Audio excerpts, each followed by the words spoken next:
Poštovani gledalci, dobar dan, dobrodošli u novu epizodu podcasta Skupštinski nadzor portala gerila.info. Na posljednjoj redovnoj sjednici Narodne skupštine Republike Srpske u gluvo doba noći kad i rudari spavaju, osim onih možda u Novoj Dubi, u trenutku kada prenose skupštinskog zasjedanja gledaju samo najzagriženiji fanovi opozicije i stranački botovi, pred poslanike je došla jedna tačka dnevnog reda koja se samo izdaleka čini da nije bitna, to je godišnji izvještaj o radu Radio televizije Republike Srpske za 2024. godinu. U višečasovnoj raspravi mnoge stvari su rečene, ali s obzirom na to da su se govorile u dubokoj noći, vjerovatno se mnoge od tih stvari nisu čule, zato o tim stvarima danas govorim sa mojim današnjim gostima, poslanikom Liste za pravdu i red u Narodnoj skupštini Republike Srpske Zagom Grahovac i sa čovjekom koji u ovoj temi vjerovatno zna najmanje, šefom kluba poslanika, valjda PDP-a, Igora Crnatka u parlamentu Srpske. Gospodo, dobar dan, dobrodošli, hvala vam što ste odvojili vrijeme za današnji podcast. Hvala na pozivu, pozdravljamo. Prvo, o RTS-u ćemo samo malo kasnije.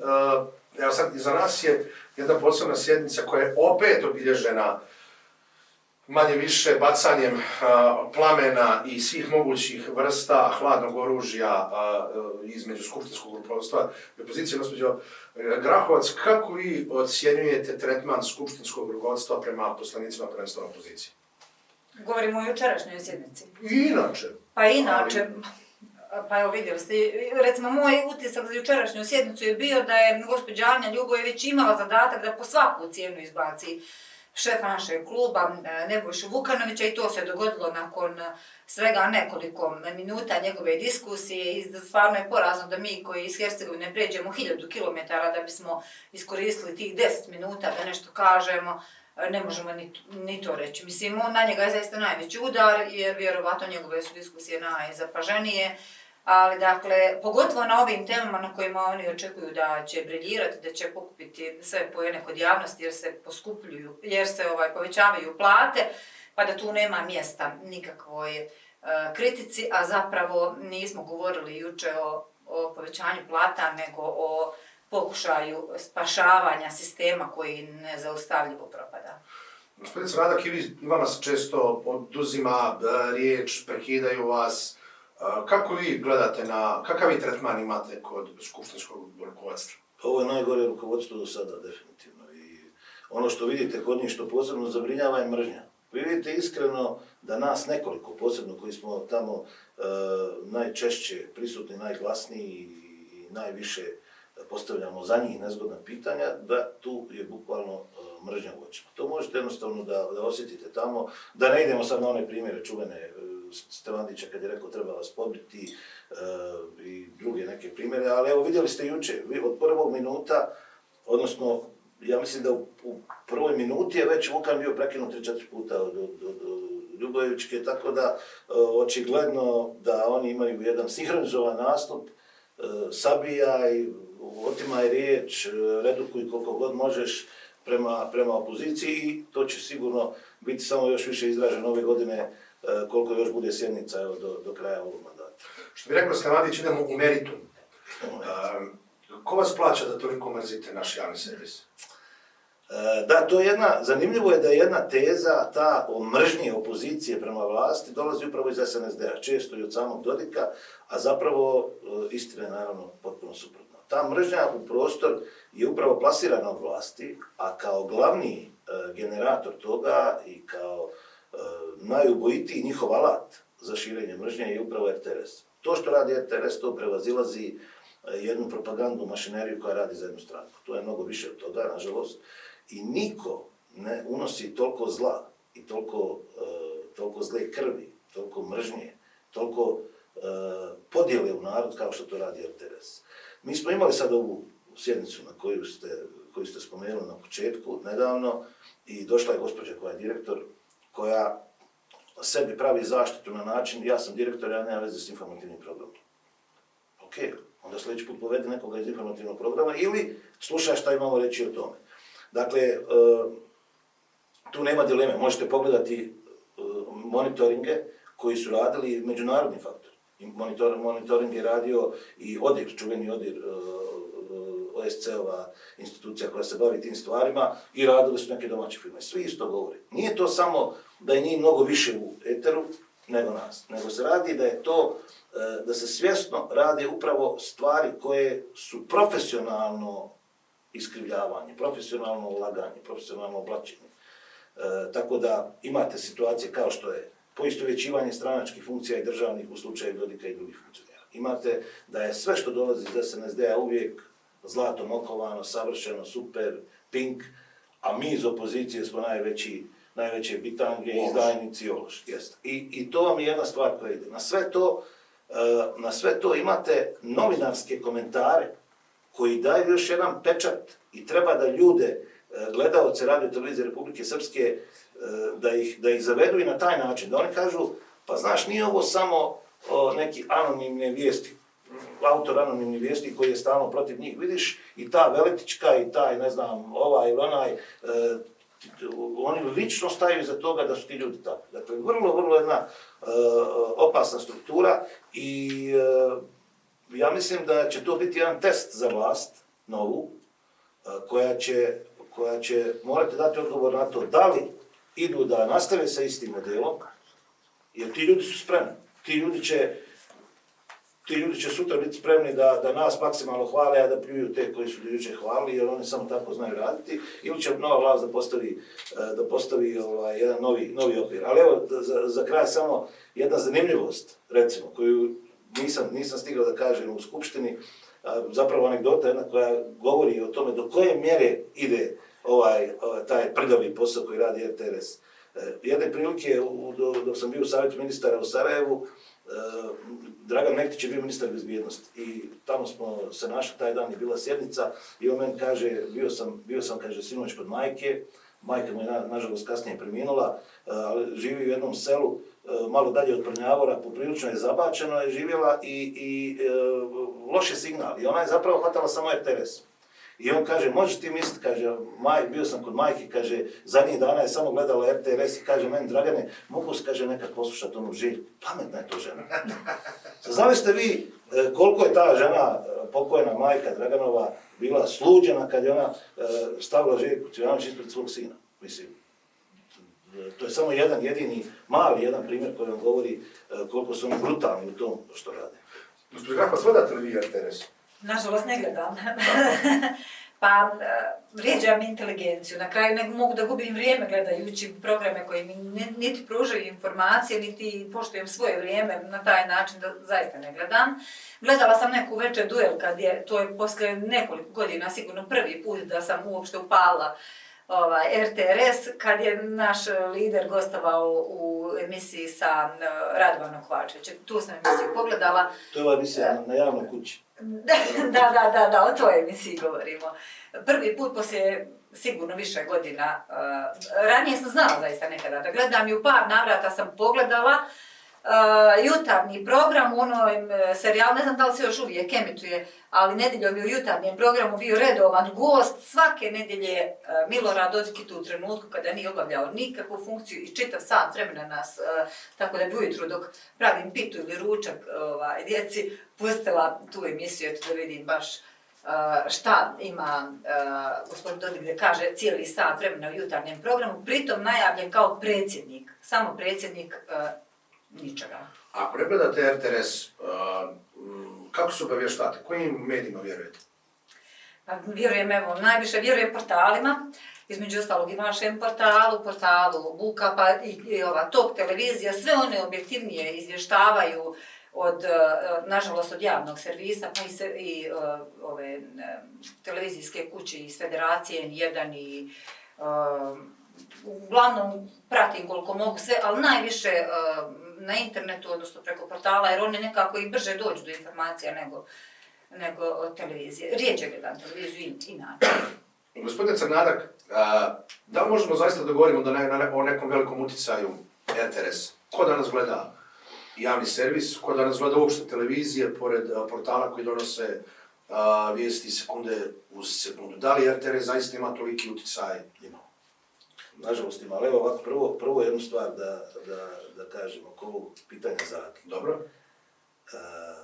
Svi znamo danas da je protok informacija nenormalan. Jučer sam gledao jedno istraživanje da prosječan čovjek 2615 puta dnevno dodirne svoj telefon. To nije zato što ga ostavlja pa vraća, nego zato što scrolluje, vrti, gleda vijesti, čita, informiše se, društvene mreže i tako dalje. Prema tome, protok informacija je na najvišem nivou u istoriji čovječanstva, broj izvora informacija je na najvišem nivou u istoriji čovječanstva i logično je da bi imali koliko toliko realnu sliku, ako uopšte želite realnu sliku, da čitate i gledate mnogo tih izvora. Međutim, mi ovdje ne pričamo o tome. Mi ovdje pričamo o tome da je RTRS javni servis, da je to kuća koja ne smije da radi to što radi. Ona može i svugdje. Ja sam se bavio sa tim dosta i znam. Uvijek vi malo ako gledate pažljivo, pogotovo ako ste profesionalac u tom poslu, vi možete da primijetite blago naginjanje ka vlasti, ali ne možete primijetiti ovo. Ovo je strašno. Ne možete da nemate u tim normalnim sređenim društvima da se satanizuje svaki dan opozicija. Da bukvalno su to đavoli koje oni projektuju u očima ljudi. Tako da te dvije stvari treba odvojiti. Što se tiče uticaja, pa ja sam pokušao još dok smo bili u savjetu ministara da jedan projekat obezbijedi međunarodni koji nažalost se nije desio, jer međunarodna zajednica nije to prepoznavala. Sada, koliko ja imam informaciju, dosta ozbiljno se sagledava problem RTRS-a, posebno u Europskoj uniji, jer su svjesni da je to jedna stvar koja ne ide sa europskim standardima, ne ide sa demokratskim standardima, ali vidjet ćemo da li će nešto po tom pitanju raditi. Tad kad smo to analizirali, bavili smo se i s pitanjem koje ste i postavili. Koliko zapravo ima uticaja to? Mi smo društvo koje još uvijek nije biologija uradila svoje da ti ljudi koji su živjeli prije rata više nisu među živima i da više ne utiču. Vi dalje imate jedan broj ljudi posebno starijih i posebno u manje razvijenim opštinama, zabačenim mjestima, koji smatraju da je istina samo ono što bude u 7:30 na državnom. Da je dnevnik ključni bunar. Tako je. Pa pazite, moja generacija je dugo bila zakovana u to, naravno, nismo se prilagođavali kasnije kako je to išlo, smo zakovani u to da taj jedan završetak dana izgleda na način da djeca u 7:15 gledaju crtani, da odrasli gledaju 8 dnevnih, djeca idu na spavanje i to je to. I ta jedna inercija iz prethodnog sistema je ono što čini tu vrstu utjecaja. Gospođo Grahovac, da li je jedan od najvećih problema u tome što rukovodstvo RTRS-a, kako menadžment, tako i ljudi koji se bave uređivačkom politikom, zapravo ne pristaju ni na kakvu vrstu kritike i ni na kakav razgovor? Pa evo, čuli ste i gospođu direktoricu koja je, kad je prisustvovala sjednici Narodne skupštine, rekla da ona nema nikakvog utjecaja na uređivačku politiku. Pa prema tome ograđuje se od svake vrste odgovornosti. Pri tome sam izvještaj koji su dobili poslanici također ne sadrži niti bilo kakve pokazatelje kritike, odnosno povjerenja građana, tako da ja ne znam da li oni uopšte u obavezu su sigurno da i takve istraživanja sprovode, međutim niti smo ih mi dobili, niti ko ima uvid, tako da se negdje čini da su oni zadovoljni sa tim kako rade i da i ta povratna informacija u suštini uopšte ne interesuje. U svakom slučaju mi nemamo nikakve zvanične niti javne podatke o tome, ali činjenica jeste da upravo taj informativni program koji čini najveći dio njihovog programske šeme jeste i predmet najveće kritike. Jer kada pogledate, evo i sad kad uđete samo na telefon, na njihov portal, vijesti su jednolične, svaki dan imamo Dodika i SNSD, Željko Cvijanović, imamo sve pohvale vlastima i njihovim odlukama i to je to. Da li vjerujete da ljudi koji se bave uređivačkom politikom na RTRS-u su do te mjere prihvatili taj šablon da oni, i bez da im neko traži, naprosto prave takvu uređivačku politiku ili ipak postoji eksterni urednik? Pa vjerujem da postoji. Kao što je Igor govorio, mislim da u trenutku kada bi se promijenila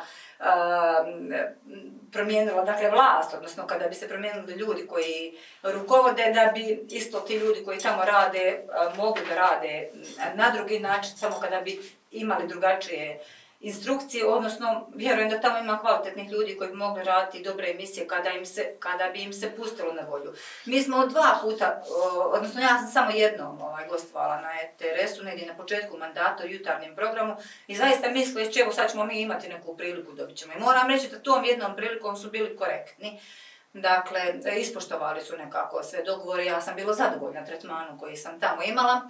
S tim što je dakle samo to bila jedna prilika i nikada više nas nisu pozvali, iako smo mi dosta vidljivi poslanici, diskutujemo i iz svih medija nas vrlo često zovu da diskutujemo o raznim temama, tamo nisu.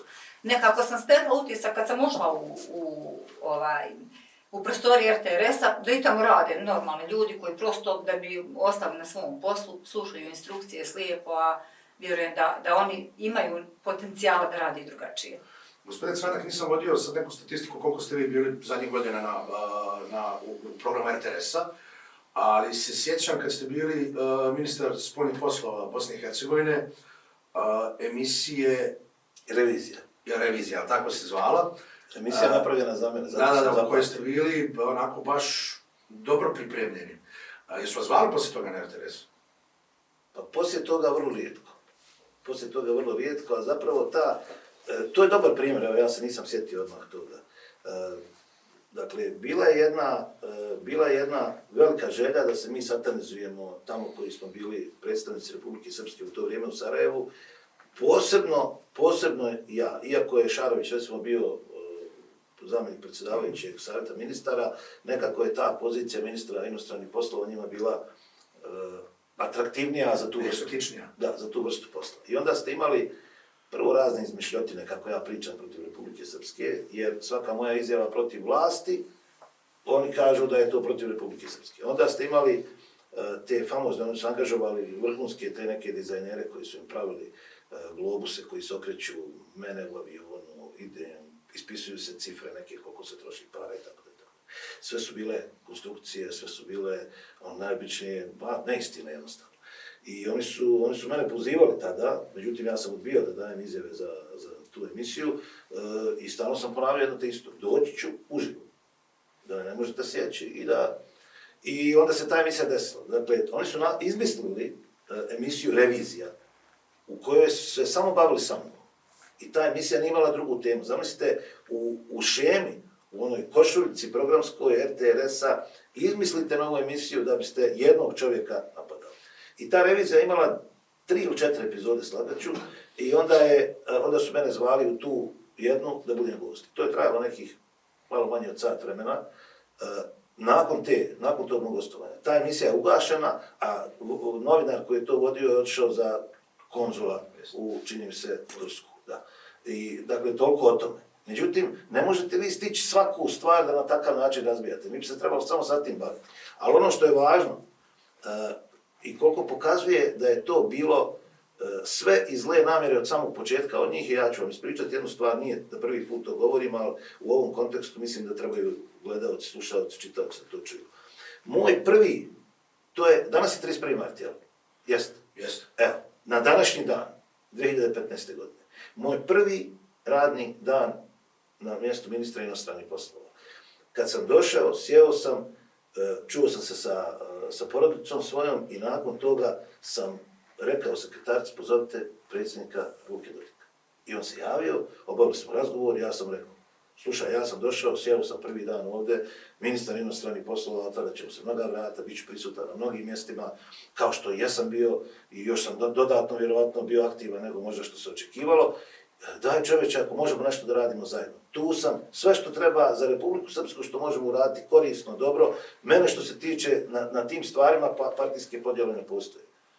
On je bio dosta pristojan, ali hladan na tom razgovoru, međutim ja sam očekivao da možda ipak bude neke reakcije poslije. Sva reakcija poslije je bila ta emisija Revizija i sve druge negativne stvari koje su radili protiv mene. Tako da nemate vi tu imate na drugoj strani nekoga ko nikakav sagovornik nije.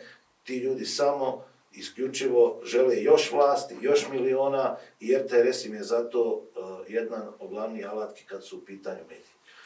U skupštinskoj raspravi čuli smo stvarno neke zanimljive podatke, da je recimo u izbornoj kampanji za prijevremene predsjedničke izbore prošle godine kandidat SNSD-a imao neuporedivo veću minutažu, sportskim rječnikom rečeno, nego kandidat opozicije Branko Blanuša, da se Dodik, iako tad već nije imao funkciju, mnogo puta pojavljivao u toj izbornoj kampanji, da je opozicija imala svega koliko, 2,5, 3, 4, 5 minuta, a da je koalicija okupljena oko SNSD da se njihovo pojavljivanje mjerilo satima. Da li opozicija treba da traži zapravo drugi način komunikacije, da neki način digne ruke od javnog servisa? Ne, naprotiv. Baš treba, mislim da treba da se borimo da što više vremena i mi provedemo tamo, zato što su prvo oni po zakonu dužni da jednako vremena i prostora daju i opoziciji i strankama na vlasti. Također su dužni da objektivno i nepristrasno izvještavaju. Ništa od toga naravno ne rade. Sa druge strane pokušavaju onemogućiti medijski prostor naš u potpunosti i zatrovati ga na taj način da se stalno čuje da mi gostujemo po sarajevskim televizijama, da smo mi zbog toga izdajnici, zato što bi on na taj način utiču na svijesti. Čak što mene nekad razočarava, mi čujemo i od naših pristalica zašto idete po sarajevskim medijima, zašto gostujete na sarajevskim televizijama, a ne znaju da je to zato što nemamo priliku da gostujemo ovdje i što želimo da se naš glas čuje. Mi ćemo jednako, ono što mislimo, svoje stavove zastupati jednako na bilo kojoj televiziji, na portalu, bilo gdje nas zovnu, u bilo kom mediju. Razlog zašto ne nastupamo na RTS-u je samo taj što nas ne pozivaju. Kad god su nas pozvali, mi smo se odazvali. Mene, dakle, jednom bio je juče, čini mi se prekjuče, naš prvi put, naš poslanik Milan Savanović, eto, lider naše stranke, posle 8 godina prvi put, znači mi te prilike ne odbijamo i koliko ih bude više i trebamo se boriti da ih bude sve više, nikako ne bismo trebali pristajati na to. Dakle, oni su po zakonu dužni, a ne rade to. U izvještaju se kaže da je dato, evo donijela sam ovdje neke podatke iz izvještaja, da je izborna kampanja RTS pratio, dakle, i kandidate opozicije i kandidate SNSD-a, ali ne navode nijednog trenutka koliko je to bilo, a bilo je zapravo da je u 11 dana kampanje gospodin Karan prikazan 57 puta u 2 sata i 20 minuta, a kandidat opozicije Blanuša oko 20 sekundi. Pritom, evo, pomenuli ste i vi, Dodik je gostovao 66 puta, a SNSD je zauzeo 11 sati programa u tih 11 dana kampanje, dok opozicija imala ukupno 7 minuta i 4 sekunde. Eto, to pokazuje taj odnos njihov. Što bi rekao Dule Pacom, gdje nađeš li te 4 sekunde?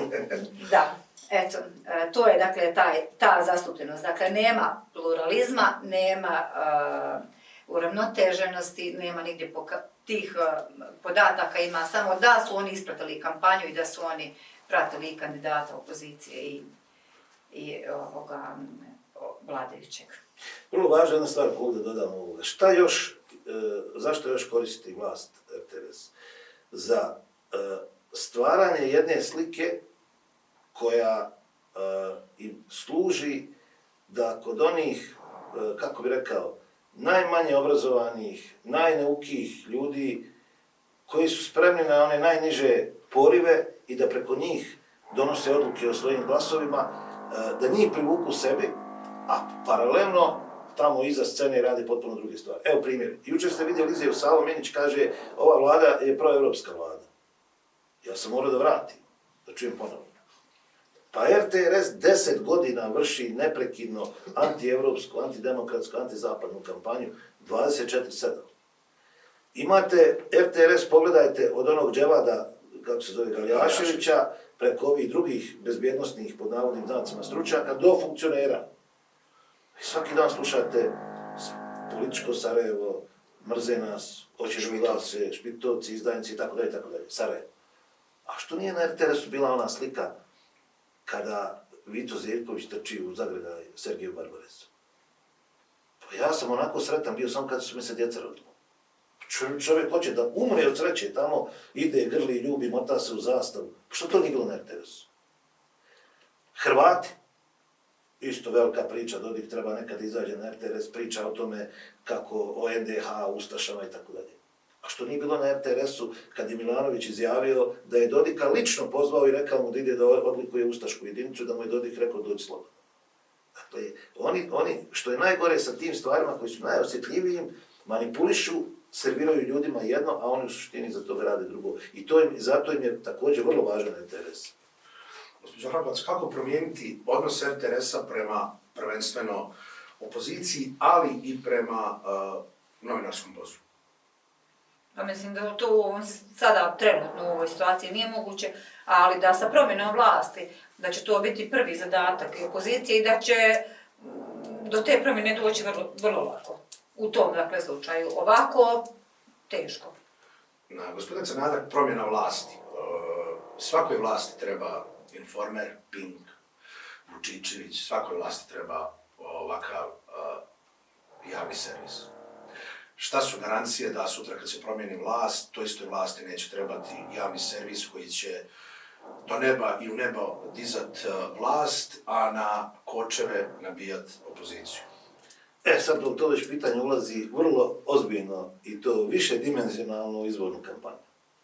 Dakle, s jedne strane, ja treba da kažem mi kao predstavnici opozicije da vidimo ulogu RTS-a potpuno drugačije i da nećemo to raditi. Onda dodatno, želim da kažem za sebe, da ne garantiram za sve ostale, ali sigurno, ako budem imao ulogu u novoj vlasti, sigurno će mi to biti jedan od prioriteta, možda malo i zbog moje novinarskog backgrounda jednim dijelom i generalno zbog svoje dubokog uvjerenja da je sloboda riječi ključ za ovaj narod, ključ za Republiku Srpsku. Ako ljudi nisu slobodni da kažu, nećemo ni mi biti slobodni, možemo imati neku korist. Prema tome, to je naša obaveza. Ako se promijeni vlast, evo jedan završetak na to pitanje. Ako se vlast promijeni, a RTS ostane isti, samo da se uz zvijezde zakivaju oni koji su na vlasti, a ne oni koji su do tada bili na vlasti, onda možete jednu stvar znati pouzdano. Nije se desilo promjena. Gospođo Hrabac, imamo i potpuno isto pitanje. Očekujete li da li vlast kada se mijenja, zapravo se mijenja sa željom da nešto zaista promijeni u društvu ili samo da rade ono što su radili prethodnici? Pa ja ne znam sada, što kažete, ne mogu da govorim u ime svih ljudi iz opozicije, ali najporaznije bi bilo za narod i za sve nas da se ne promijeni ništa, da sve ostane isto, samo da dođu neki drugi ljudi. Ne znam, moja namjera to nije, a ne mogu ništa reći dok ne dođem u priliku. Dok ne dođem u priliku da budem na vlasti. Normalno je da svaka vlast, naravno, želi podršku, da želi afirmativan pristup ali raditi to na silu nije, čini mi se, dobar put za budućnost uopšte Republike Srpske i svih nas. Gospodin Crnadak, eventualna promjena koncepta uređivačke politike javnog servisa ne može da se desi preko noći. Ne možete da otpustite ljude koji su radili posao koji vi smatrate neprofesionalnim, ne možete da ih sklonite, ne možete, štite ih određeni zakoni. Kako riješiti onda taj problem? Dobro, to nije prvi put da s tim, imaju mehanizmi za to, nije to toliko. Ja vjerujem, prvo, Zaga je to prva rekla, možda sam ja propustio, iako sam sa tim počeo izlaganje na Narodnoj skupštini, jer mislim da je najvažnije, a to je da je većina ljudi na RTS-u normalno. Tu sad zvuči ljudima čudno, ali osim tih nekih fanatika, tog SNSD medijskog Hamasa koji sjedi u uređivačkim tim kolegijima, ostali ljudi normalno razmišljaju. I ja znam pouzdano, što kaže onaj, ne pitaj me kako znam, ali znam pouzdano, većina ljudi u RTS glasa za opoziciju. Eto, da ne pričam sad o susretima s nekim ljudima i nekim selfijima i tako dalje, nije bitno. Ali ono što je suština, može se to napraviti, može se doći do promjene. Na kraju krajeva, jedna stvar isto, izvinjavam se ovima koji su gledali raspravu što ću ponoviti, ali je bitno kad ste već postavili to pitanje. Treba im dati šansu, ali ja se bojim da jedan broj tih ljudi ne zna drugačije. I onda ćete im morati dati otkaz jer oni ne znaju raditi kako ste im vi rekli da rade. On će opet doći pisati da smo mi supermeni neki, da ja sam 2,20 visok, da igram košarku bolje od Jokića.